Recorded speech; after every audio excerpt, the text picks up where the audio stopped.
Car प्यारे अभ्यर्थियों, स्वागत है आपका फिर एक नई क्लास में। अभ्यर्थियों, जो आपके रीट पात्रता परीक्षा में अभ्यर्थियों जो न्यू टॉपिक जुड़ा है अभ्यर्थियों, न्यू टॉपिक जुड़ा है राष्ट्रीय शिक्षा नीति, उस पर हम चर्चा करने वाले हैं। तो क्लास अभ्यर्थियों आपके लिए रामबाण साबित होने वाले हैं आपके रीट पात्रता एग्जाम 2025 के लिए। तो क्लास के एंड तक आप जरूर बने रहिए। तो चलिए दोस्तों, पहला प्रश्न आपसे पूछा है कि एनईपी की जो फुल फॉर्म है वो आपसे पूछिए कि एनईपी की फुल फॉर्म क्या है। न्यू एजुकेशन पॉलिसी अभ्यर्थियों, नेशनल एजुकेशन पॉलिसी। तीसरा हो जाता है आपके नेशनल एक्सचेंज पॉलिसी, और चौथा हो जाता है नेशनल एग्जाम पॉलिसी।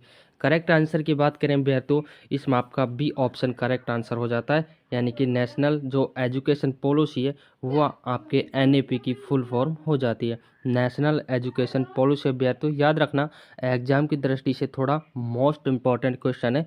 अगले प्रश्न की बात कर लेते हैं अभ्यर्थियों। अगला प्रश्न आपसे पूछा है,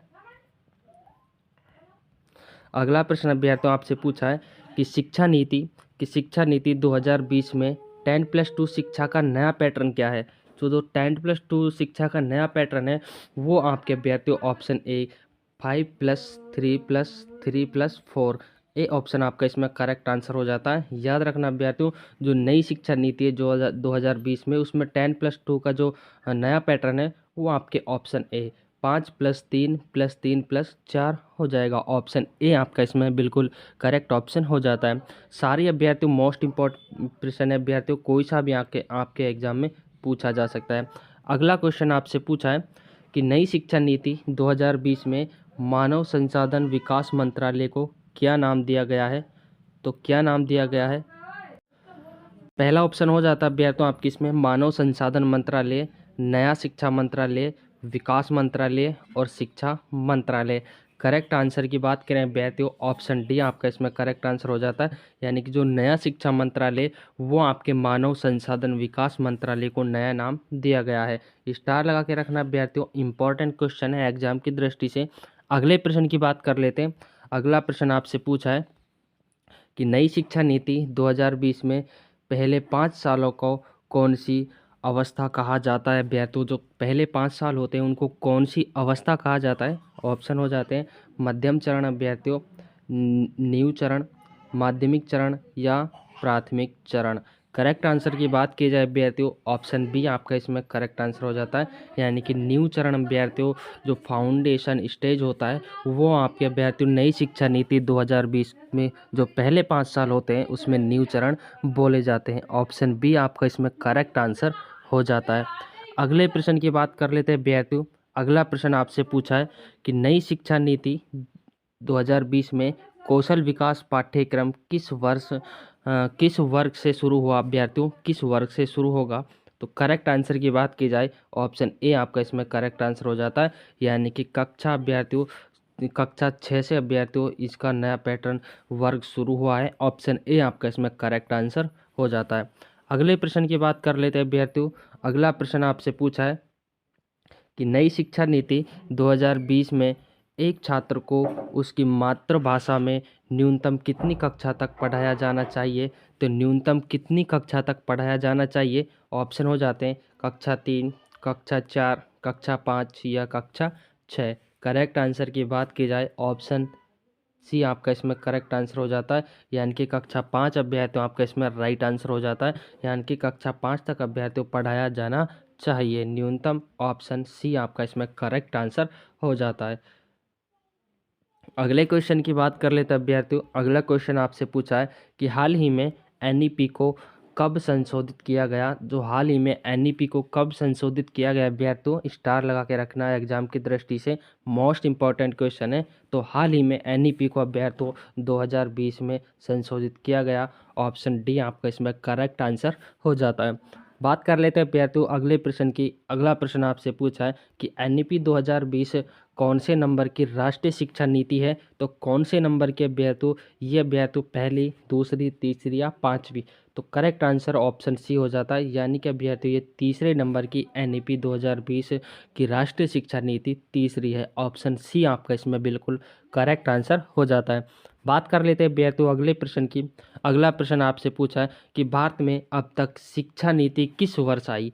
तो किस वर्ष आई अभ्यर्थियों, भारत में अब तक शिक्षा नीति किस वर्ष की कौन कौन से वर्ष आई अभ्यर्थियों, ये आपसे पूछा है। तो 1968 अभ्यर्थियों इसमें भी आई थी, 2020 में भी आई थी, 1986, यानी कि उपरोक्त सभी आपका इसमें करेक्ट आंसर हो जाता है। यानी कि अभ्यर्थियों अब तक 3 बार शिक्षा नीति आई है, तीनों सन आपको याद रखनी है, कोई सी भी आपके एग्जाम में पूछी जा सकती है। 1968 अभ्यर्थियों, 2020 अभ्यर्थियों और 1986, तीनों को याद रखना। बात कर लेते हैं अगले क्वेश्चन की। अगला प्रश्न अभ्यर्थियों आपसे पूछा है कि भारत में कितने वर्षों के बाद नई शिक्षा नीति लागू की गई। तो नई शिक्षा नीति कितने वर्षों बाद लागू की गई अभ्यर्थियों, तो करेक्ट आंसर ऑप्शन ए हो जाता है, यानी कि 34 वर्ष के बाद अभ्यर्थियों नई शिक्षा नीति लागू की गई 2020 में। याद रखना अभ्यर्थियों, 1986 और अब 2020 अभ्यर्थियों काउंट कर लेना, 34 आपके हो जाते हैं। ऑप्शन ए आपका इसमें बिल्कुल करेक्ट आंसर हो जाता है। अगले प्रश्न की बात कर लेते हैं अभ्यर्थियों। अगला प्रश्न आपसे पूछा है कि राष्ट्रीय शिक्षा नीति 2020 में किस वर्ष से व्यावसायिक कक्षाएं शुरू होंगी अभ्यर्थियों। तो व्यावसायिक कक्षाएं अभ्यर्थियों किस वर्ग से शुरू होंगी, तो व्यावसायिक कक्षाएं करेक्ट आंसर की बात की जाए, ऑप्शन बी आपका इसमें करेक्ट आंसर हो जाता है। यानी कि अभ्यर्थियों जो कक्षा 6 है वहाँ से अभ्यर्थियों आपके जो व्यावसायिक कक्षाएं वो शुरू की जाएंगी, ऑप्शन बी आपका इसमें बिल्कुल करेक्ट आंसर हो जाता है। बात कर लेते हैं अगले क्वेश्चन की। अगला प्रश्न आपसे पूछा है कि नई शिक्षा नीति 2020 में किस पाठ्यक्रम को समाप्त कर दिया गया है। तो किस पाठ्यक्रम को अभ्यर्थियों समाप्त किया गया है, ऑप्शन सी आपका इसमें करेक्ट आंसर हो जाता है। यानी कि एम फिल को अभ्यर्थियों समाप्त किया गया है, ऑप्शन सी बिल्कुल करेक्ट आंसर हो जाता है, इसको अभ्यर्थियों समाप्त कर दिया गया है। बात कर लेते हैं अगले क्वेश्चन की।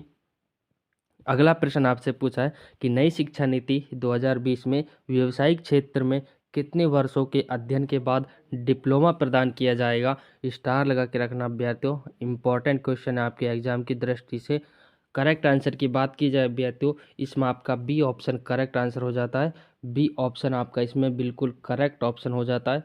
यानी कि अभ्यर्थियों 2 वर्ष के बाद आपके 2 वर्ष के बाद जो अध्ययन के बाद डिप्लोमा प्राप्त किया जाएगा, ऑप्शन बी आपका इसमें करेक्ट आंसर हो जाता है। बात कर लेते हैं अभ्यर्थियों अगले क्वेश्चन की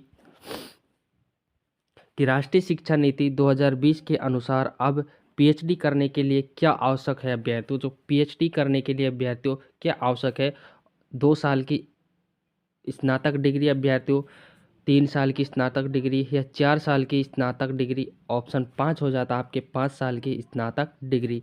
करेक्ट आंसर की बात की जाए अभ्यर्थियों, ऑप्शन 3 आपका इसमें करेक्ट आंसर हो जाता है।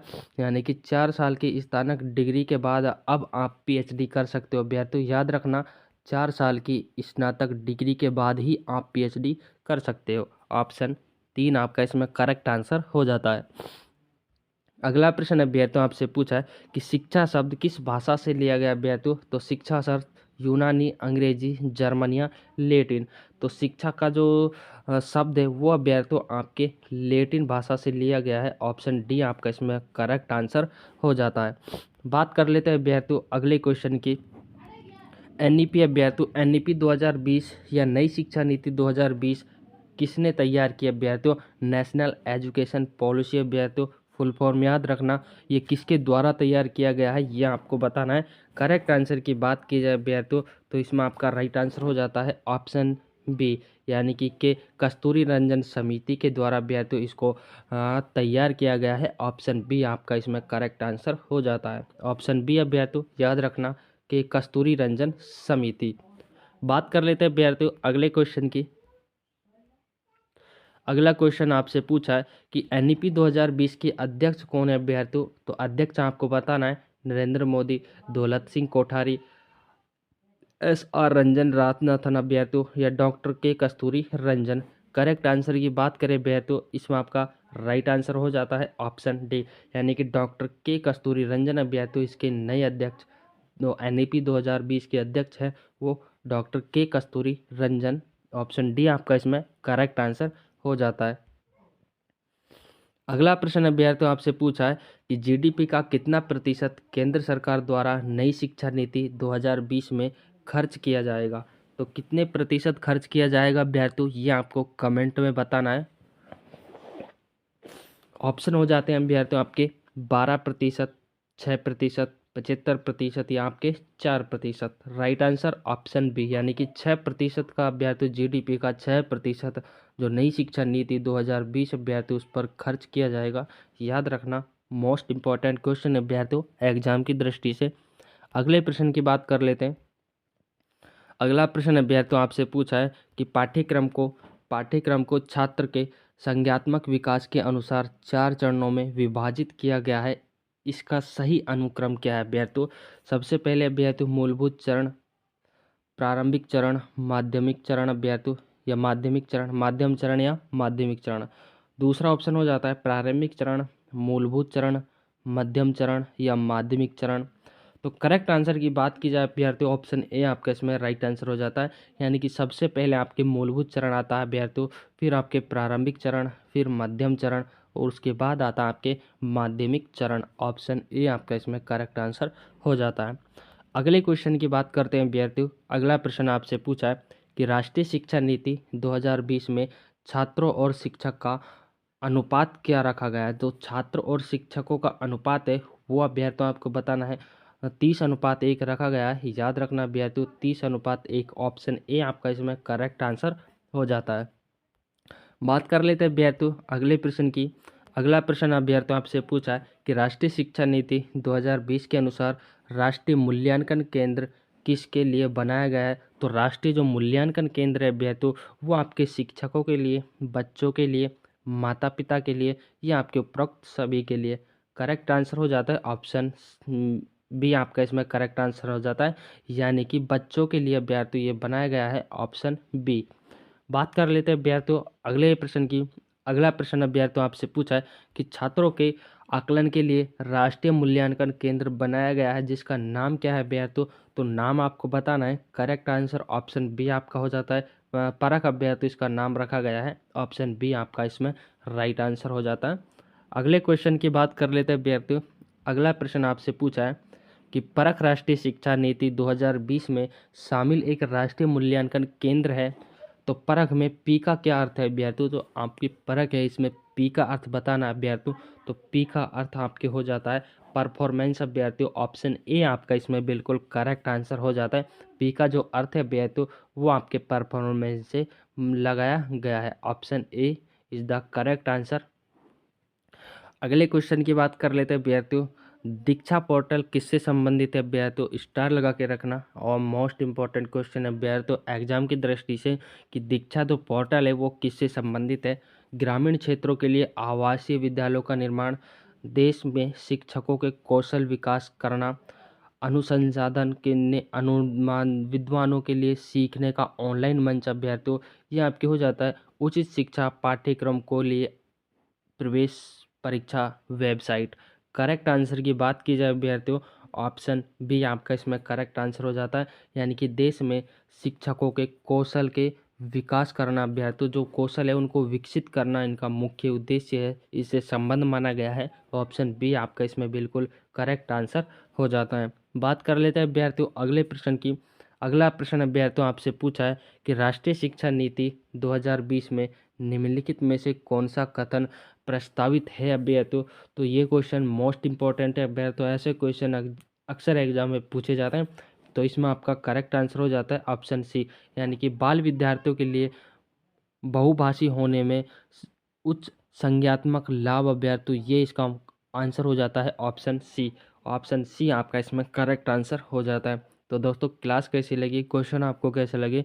ऐसे अभ्यर्थियों आपके पास टाइम बहुत कम बचा है अभ्यर्थियों, 27 फरवरी का आपका एग्जाम होने वाला है। तो अभ्यर्थियों ताबड़तोड़ तैयारी के लिए और जो भी सब्जेक्ट आपके रीट एग्जाम पात्रता परीक्षा में लग रहे हैं इम्पोर्टेंट क्वेश्चनों के साथ आपको क्लास दी जाएगी। तो जो भी विद्यार्थी चैनल पर नया विजिट किया हो चैनल को ज़रूर सब्सक्राइब कर लें। मिलते हैं अभ्यर्थियों अगली क्लास में, तब तक के लिए जय हिंद साथियों।